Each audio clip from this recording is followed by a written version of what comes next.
What is going on, Crimson City?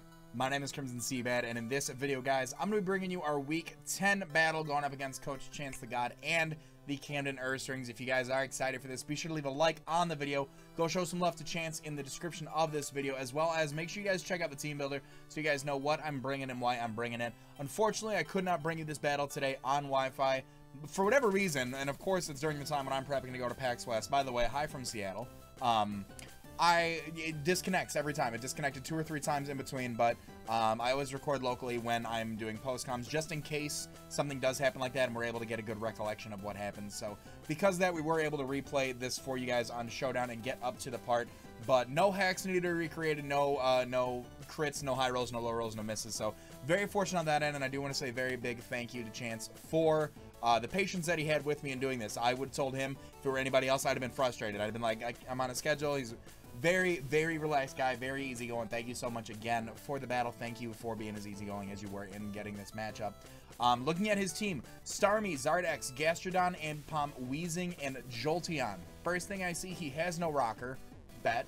Second thing I see is that unless he leads off with Wheezing, he has no Earthquake switch in. I also want to get up Rocks because Starmie is threatened by not only the Meloetta but also the Alakazam, so I can force him in, bring one of those bad boys in, and then just drop big moves on him. So, like I talked about in the team builder, dedicated lead Mamoswine, Focus Sash, Oblivious is how we are going to play this off. I believe I'm playing it really slow.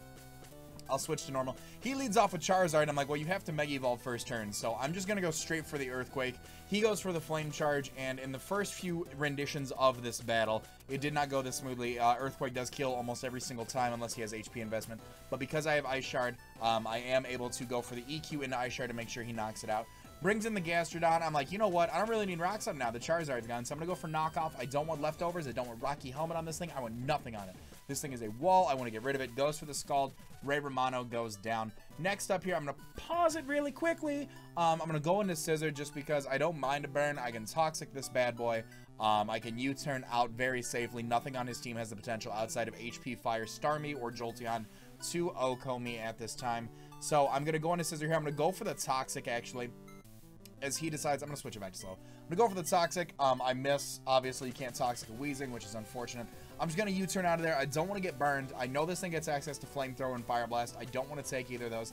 I'm going to U-turn out of there into Meloetta. Meloetta can take all those very safely. Holds a Will-O-Wisp very well, although the chip damage is unfortunate. He goes for the Willow. That does 8% with our special defense and our Assault Vest. So, already doing really good.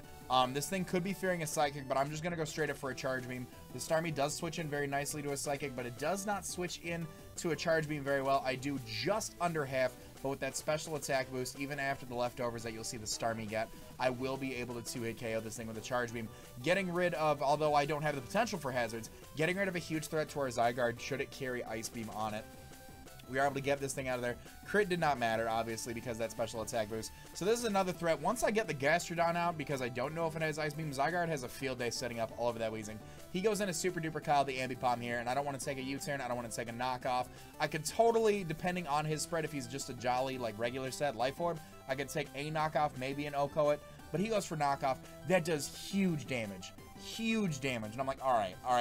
Listen. So at this point, I'm thinking he's like a banded set. Knockoff does tremendous damage into the Scissor.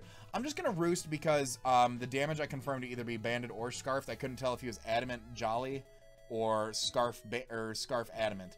So I go for the U-turn here because either way, Knockoff is not going to 2-hit KO me. Get my Tony Strike back up to full. I'm going to U-turn out on the Wheezing again. Don't want to take a Flamethrower, but I do want to go a little bit on the offensive just in case he thinks that Meloetta is coming again. He goes for the very safe play, going for a Flamethrower onto that Scissor. And now Alakazam comes in. I don't see a Psychic switch in on his side of the field. He did not bring the Mandibuzz, thankfully. So we are able to just start spamming Psychics out, and he does go into that Gastrodon. We are going to be able to 2-hit KO this bad boy with Psychic, which is very nice. Clean damage.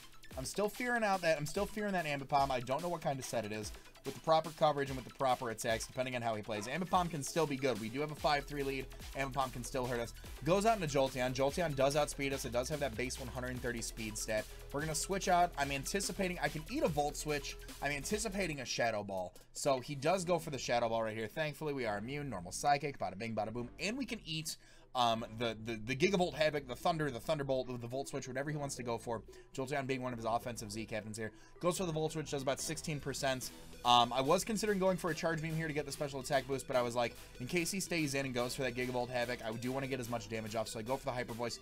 Does tremendous damage to Super Duper Kyle. I don't want to take a knockoff or a U-turn from this thing, so I'm going to go back out and Tony Stark the Scissor here. At full health, this Ambipom goes for Fire Punch, and at this point, I'm like, all right, he's got to be like a banded Ambipom set, because that is tremendous damage. So knowing that he's banded, knowing that he's locked in one way, shape, or form, I'm going to go out in a Zygarde here. Zygarde sets up all over locked in Fire Punch Ambipom. I'm going to go straight for a sub. This is actually right where our games kept disconnecting, so if you see the chat pop up and I'm talking the chance, that's exactly what I said. He goes down to the Weezing. I'm going to pop a sub. I'm like, all right, it's time. Weezing can't touch me behind a sub, even unless he's rocking HP Ice, but then at that point, Swampert absolutely destroys him, like my curse set that I do have in the back. So I'm going to go for the Dragon Dance here, get up to nice and +1. He goes for the Hidden Power right here. We see it's neutral damage, so I'm assuming it is Hidden Power Grass for the Swampert, just to have that extra coverage for him. So we've seen Flamethrower and Hidden Power Grass here. I'm curious what else he has. I'm going to get up to +2, because honestly, with the calc with HP Grass, depending on the roll, I could take another one. Goes for the Destiny Bond. Now, I don't want to attack this thing, and the fun fact about Destiny Bond in Gen 7 is that it actually got nerfed, so that way, if you spam it every turn, it doesn't work. It only works every other, so I will be able to get up to +3 right here. He's going to go for the Destiny Bond, and Destiny Bond is going to fail. And now this is my time to strike. There is no way. We've seen the Black Sludge. We know he's not Focus Sash. We know he's not Shuckleberry, and even then, I don't think he'd take a +3,000 arrows, so we're going to be able to light off that 1,000 arrows into the Weezing, knocking it clean out. Zygarde picking up the first of many kills this game. He's going to go into, I believe, the Jolteon next, and Jolteon can carry the HP Ice, but even then, does not outspeed a +3 Zygarde. So we're going to go for 1,000 heroes here, and Zygarde, as you guys can probably already tell, is going to be picking up one of the several sweeps that we've gotten this season, which is very nice. Zygarde putting in an absolute ton of work. The fact that we confirmed that it was like a choice-locked Ambipom in some way, shape, or form, very, very nice. I made sure +3 was going to be enough to outspeed that thing, just in case a Technician Hidden Power Ice came out from somewhere.